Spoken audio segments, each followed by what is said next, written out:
Hello friends, welcome to Tamil Daily Kitchen Recipes. இன்னைக்கு நம்ம கிச்சன்ல chicken dum biryani குக்கர்ல எப்படி செய்யறதுன்னு தான் பார்க்க போறோம்.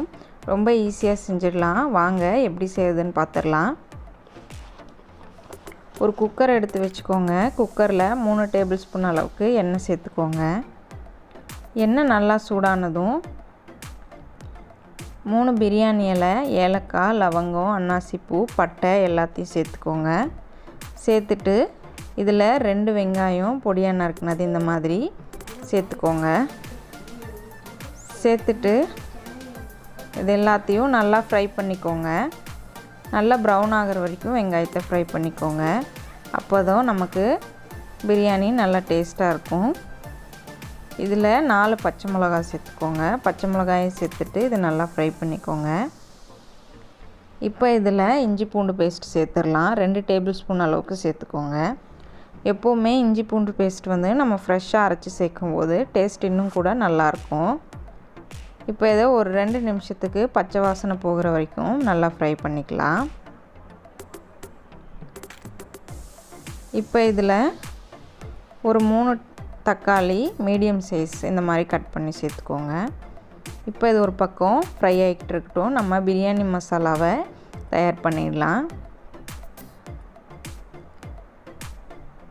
ஒரு 5-6 ஏலக்காய், 5-6 லவங்கம், ஒரு 3 துண்டு அளவுக்கு பட்டை, 1 டேபிள் ஸ்பூன் அளவுக்கு சோம்பு, 1 டேபிள் ஸ்பூன் அளவுக்கு கசகசா எல்லாத்தையும் நல்லா இந்த மாதிரி கொரகொரப்பாக அரைச்சி எடுத்துக்கோங்க. தக்காளி நல்லா ஃப்ரை ஆகிடுச்சு. இப்போ பிரியாணி மசாலா ஆட் பண்ணிடலாம். காரத்துக்கு கொஞ்சமாக மிளகாத்தூள் சேர்த்துக்கோங்க. கொஞ்சமாக கரம் மசாலா சேர்த்துக்கோங்க. சேர்த்துட்டு இது எல்லாத்தையும் நல்லா கலந்து விட்டுக்கோங்க. ஒரு நிமிஷம் பச்சை வாசனை போகிற வரைக்கும் ஃப்ரை பண்ணிக்கோங்க.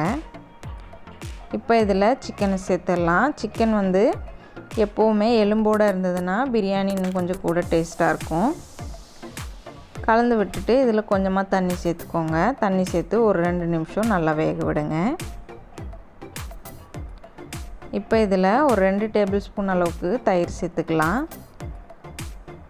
கொஞ்சமாக கொத்தமல்லி இலை, கொஞ்சமாக புதினா இலையும் சேர்த்துக்கோங்க. சேர்த்துட்டு இது எல்லாத்தையும் நல்லா கலந்து விட்டுருங்க.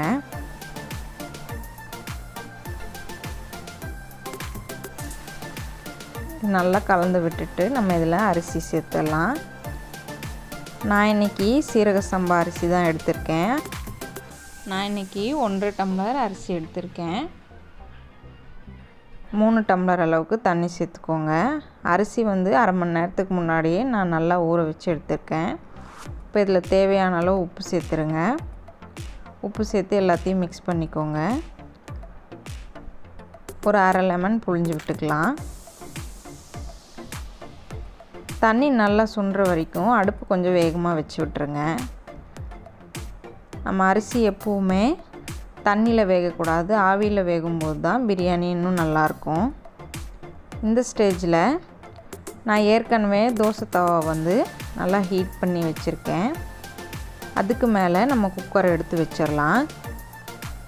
குக்கரை வச்சுட்டு ஒரு 15 நிமிஷம் விசில் போடாமல் மீடியம் ஃப்ளேமில் வேக விடுங்க. அப்பப்போ நீங்கள் கிளறி விட்டுட்டே இருங்க, இல்லைன்னா அடி பிடிச்சிரும். அதுக்காகத்தான். இப்போ நம்ம மூடி போட்டுடலாம். 15 நிமிஷம் கழித்து பாருங்கள், நம்ம சிக்கன் பிரியாணி தயாராகிடுச்சு. நான் ஏற்கனவே 2 தடவை கிளறி விட்டுருக்கிறேன். அடி பிடிக்காமல் இருக்கும். நீங்களும் இந்த ரெசிபியை ட்ரை பண்ணி பாருங்கள். இந்த வீடியோ உங்களுக்கு பிடிச்சிருந்ததுன்னா ஒரு லைக் கொடுத்துருங்க. நம்ம சேனலை ஃபர்ஸ்ட் டைம் பார்க்குறீங்கன்னா மறக்காமல் சப்ஸ்கிரைப் பண்ணிக்கோங்க. தேங்க்யூ.